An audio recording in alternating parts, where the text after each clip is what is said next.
बिस्मिल्लाहिर्रहमानिर्रहीम। अस्सलाम वालेकुम डियर स्टूडेंट्स। आज की इस वीडियो में हम पास्ट इंडेफिनिट टेंस के बारे में पढ़ेंगे। पास्ट इंडेफिनिट टेंस की तारीफ़, इसकी पहचान, इसके सादा, मनफी और सवालिया फ़िक्रात बनाने का तरीका जानेंगे। इसके अलावा मुख्तलिफ़ किस्म के फ़िक्रात जिनका ताल्लुक़ इस टेंस से है वो भी जानेंगे।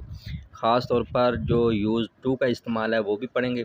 तो चलिए शुरू करते हैं। सबसे पहले इस टेंस की तारीफ़ देखते हैं।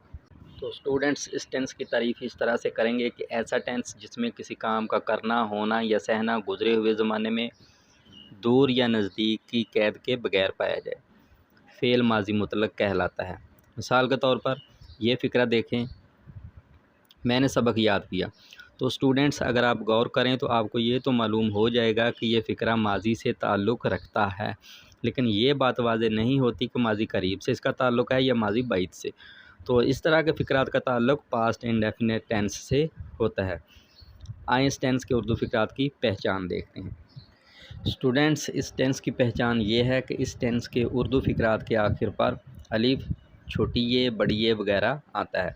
मिसाल के तौर पर ये फ़िक्रात देखें, हमने फ़ुटबॉल खेला, तुमने कहानी लिखी, बच्चों ने फूल तोड़े। पहले फ़िक्रे के आखिर पर अलिफ आ रहा है, दूसरे के आखिर पर छोटी ये और तीसरे के आखिर पर बड़ी ये आ रही है, जिससे पता चलता है कि इनका ताल्लुक़ पास्ट इंडेफिनिट टेंस से है। आएँ एक दूसरी पहचान भी देखते हैं इस टेंस की। इस टेंस के बाद फ़िक्रात के आखिर पर ता था, ती थी, ते थे वगैरह भी आता है। मिसाल के तौर पर हम क्रिकेट खेला करते थे। तो स्टूडेंट्स, ये ऐसे फ़िक्रात होते हैं जिनमें गुज़रे हुए वक्त में किसी काम की तकरार यानी बार बार होने को ज़ाहिर किया जाता है या सब्जेक्ट की किसी आदत को ज़ाहिर करते हैं। तो ऐसे फ़िक्रात को इंग्लिश में ट्रांसलेट करते वक्त यूज्ड टू का इस्तेमाल करते हैं, वो हम इसी वीडियो में आगे जाकर सीखेंगे। आएँ इस टेंस के सादा फ़िक्रात यानी सिंपल सेंटेंसेस को बनाने का तरीका सीखते हैं। इसके लिए ये 3 पॉइंट याद कर लें और इन्हीं के मुताबिक कोई भी इस टेंस का सादा फ़िक्रा हो इसको इंग्लिश में ट्रांसलेट करें।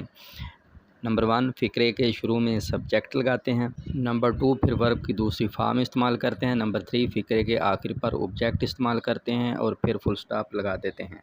यहाँ आपने एक बात याद रखनी है कि इस टेंस के सादा फ़िक्रात के अलावा किसी और टेंस में वर्ब की दूसरी फॉर्म इस्तेमाल नहीं होती, हत्ता कि इस टेंस के मनफी और सवालिया फ़िक्रात में भी नहीं, बल्कि इनमें पहली फॉर्म इस्तेमाल होती है। पास्ट इंडेफिनिट टेंस के सादा फ़िक्रात हैं, इनकी मशक करते हैं। पहला फ़िक्रा है, माँ ने खाना पकाया।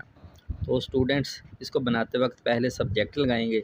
सब्जेक्ट क्या है? सब्जेक्ट है माँ, इसको मदर लिख लेंगे।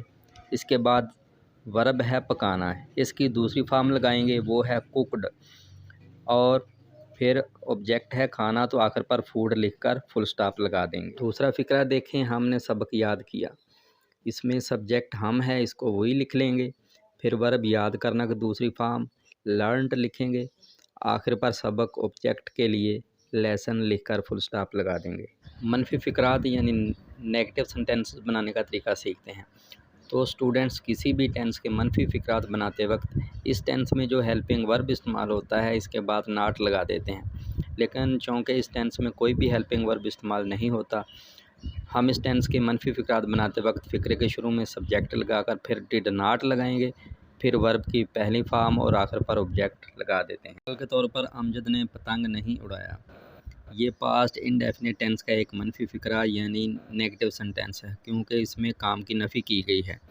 इसकी इंग्लिश बनाते वक्त बताए गए रूल के मुताबिक हम पहले सब्जेक्ट लगाएंगे। सब्जेक्ट है अमजद, तो हम अमजद लिख लेंगे। फिर डिड नॉट लगाकर वर्ब की पहली फॉर्म लगाएंगे। वर्ब है उड़ाना, तो इसकी पहली फॉर्म फ्लाई लिख लेंगे और आखिर पर ऑब्जेक्ट लिखकर फुल स्टॉप लगा देंगे। तो ये बन गया Amjad did not fly the kite.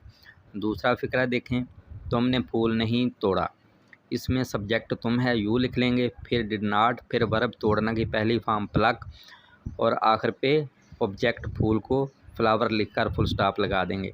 तो ये बन गया you did not plug the flower. सवालिया फ़िक्रात बनाते वक्त डिड को फ़िक्रे के शुरू में लगाते हैं, फिर सब्जेक्ट, फिर वर्ब की पहली फॉर्म, फिर ऑब्जेक्ट और आखिर पर सवालिया निशान लगाते हैं। मिसाल के तौर पर, क्या तुमने किताब पढ़ी?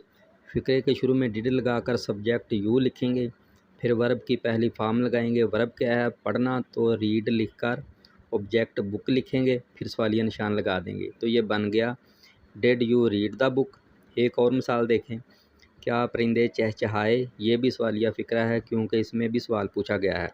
तो डिड लगाकर सब्जेक्ट की जगह बर्ड्स लिखेंगे, फिर चहचहाना की पहली फॉर्म चिर्प और आखिर पर सवालिया निशान लगा देंगे। तो ये बन गया डिड द बर्ड्स चिर्प। सवालिया के बाद अब स्टूडेंट्स बड़े सवालिया फ़िक्रात भी पढ़ते हैं। ये फ़िक्रात कब, कैसे, क्यों, कहाँ और कौन जैसे अल्फाज से शुरू होते हैं। इन फ़िक्रात की इंग्लिश बनाते वक्त व्हेन, वेयर, वाई, हाउ और हु जैसे अल्फाज फ़िक्रे के शुरू में लगाते हैं। बाकी तरीका सवालिया फ़िक्रात वाला इस्तेमाल करते हैं, यानी डिड के बाद सब्जेक्ट, फिर वर्ब की पहली फॉर्म, फिर ऑब्जेक्ट और आखिर पर सवालिया निशान लगाते हैं। मिसाल के तौर पर सूरज कब तुलू हुआ, फ़िक्रे के शुरू में कब के लिए व्हेन लगाएंगे, फिर डिड, फिर सब्जेक्ट सूरज है तो सन लिखकर वर्ब की पहली फॉर्म राइज लिखेंगे और आखिर पर सवालिया निशान लगा देंगे। कुछ फ़िक्रात सवालिया मनफी होते हैं, यानी इनमें सवाल भी पूछा गया होता है और साथ नफ़ी भी होती है।